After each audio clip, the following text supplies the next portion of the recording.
മനുഷ്യരാശിയുടെ ആത്മീയ യാത്രയെ പ്രകാശിപ്പിച്ച ശാശ്വത ദീപമാണ് ഹൈന്ദവധർമ്മം. കാലത്തിന്റെ അതിരുകൾ കടന്ന് അനന്തതയിലേക്ക് നീണ്ടു നിൽക്കുന്ന ഒരു ജീവിത ദർശനം. മതത്തിന്റെ പേരിൽ വിഭജിക്കാത്ത, മറിച്ച് എല്ലാ മനുഷ്യരെയും ഏകത്വത്തിലേക്ക് നയിക്കുന്ന സത്യസന്ധമായ മാർഗം തന്നെയാണ്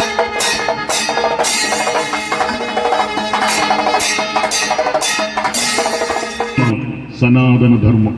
യദോ ധർമ്മസ്തദോ ജയ എന്ന മഹാഭാരത വാക്യവും കേരളത്തനിമയിലേക്ക് എന്ന സന്ദേശവും ഉയർത്തി ഇന്നു മുതൽ ഒക്ടോബർ 21 വരെ കാസർഗോഡ് നിന്ന് തിരുവനന്തപുരം വരെ സംപൂജ്യ സന്യാസിമാരുടെ നേതൃത്വത്തിൽ നടക്കുന്ന ധർമ്മസന്ദേശ യാത്രയുടെ ഉദ്ഘാടനത്തിലും യാത്രയിലും പങ്കെടുക്കാനെത്തിയ സംപൂജ്യരായ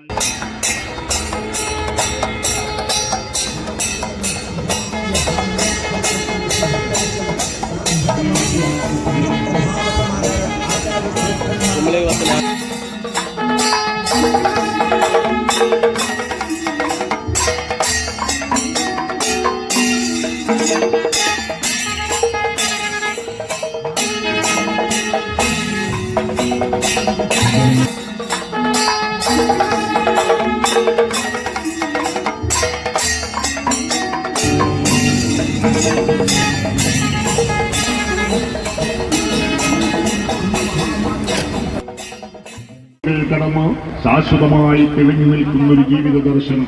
ഹൈന്ദവധർമ്മം ഒരു മതം മാത്രമല്ല, അതൊരു ജീവിത രീതിയാണ്.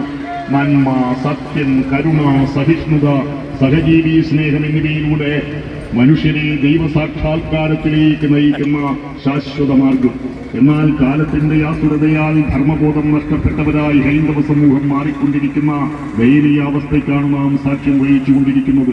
ഈ മൂല്യച്യൂതിക്കെതിരെ യഥാർത്ഥ ഹൈന്ദവധർമ്മം ഉയർത്തിപ്പിടിക്കാൻ സമൂഹത്തോട് ആവശ്യപ്പെട്ടുകൊണ്ട് പൂജനീയ സന്യാസിമാരാൽ നയിക്കപ്പെടുന്ന ധർമ്മസന്ദേശ യാത്ര ഇന്നു മുതൽ ഒക്ടോബർ 21 വരെ നമ്മുടെ ഈ കാസർഗോഡിന്റെ മണ്ണിലും തിരുവനന്തപുരത്തേക്ക് നടക്കുകയാണ്.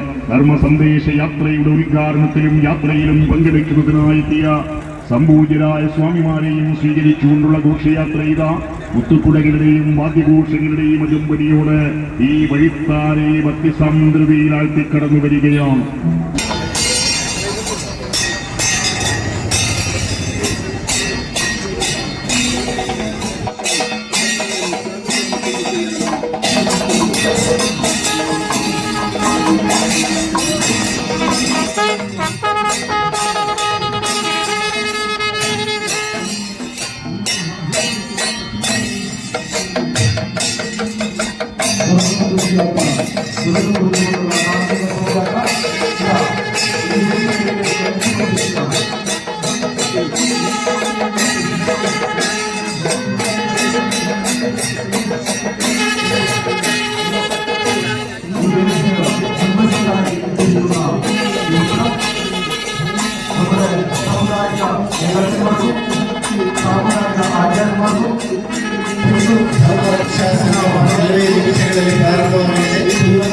ಈ ಶೋಭಾಯಾತ್ರೆಯೊಂದಿಗೆ ಭಾಗವಹಿಸಿದಂತ ಎಲ್ಲ ಕಾರ್ಯಕರ್ತರು ಅವರಿಗೆ ಮಾಡಿದಂತ ವ್ಯವಸ್ಥೆ ಮಾಡಿದಂತಹ ಕುರ್ಚಿಯಲ್ಲಿ ಕೂತ್ಕೊಳ್ಬೇಕಾಗಿ ವಿನಂತಿ.